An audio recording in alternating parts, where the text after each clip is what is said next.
Merhabalar, kanalıma ve mutfağıma hoş geldiniz. Bugün sizlere çok lezzetli Özbek pilavı tarifiyle geldim. Pilavımızın yapılışına geçmeden önce kanalıma abone olmayı ve beğeni atmayı unutmayın lütfen. Öncelikle soğanlarımızı ince ince doğruyoruz.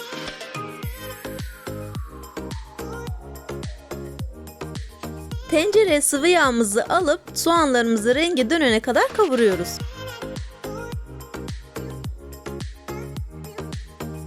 Daha sonra rendelenmiş havucumuzu da alıp biraz daha kavuruyoruz.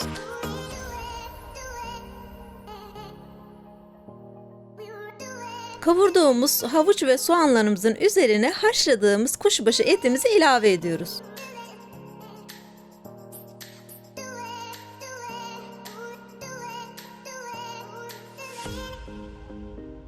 Biraz daha kavurduktan sonra suda ıslattığımız pirinci ve margarini ekliyoruz. Malzemelerimizi margarin erinceye kadar kavuruyoruz.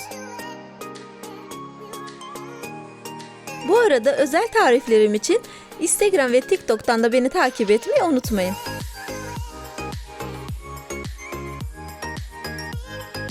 Ardından yeterince su, tuz ve kimyon ekliyoruz.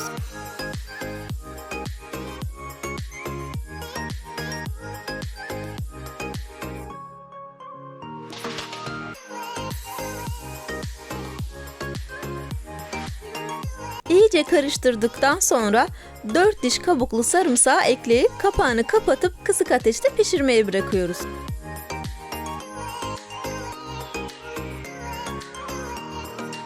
Pilavımız pişti, çok güzel oldu. Sıcak sıcak servis edebilirsiniz. Şimdiden deneyecek olanlara afiyet olsun.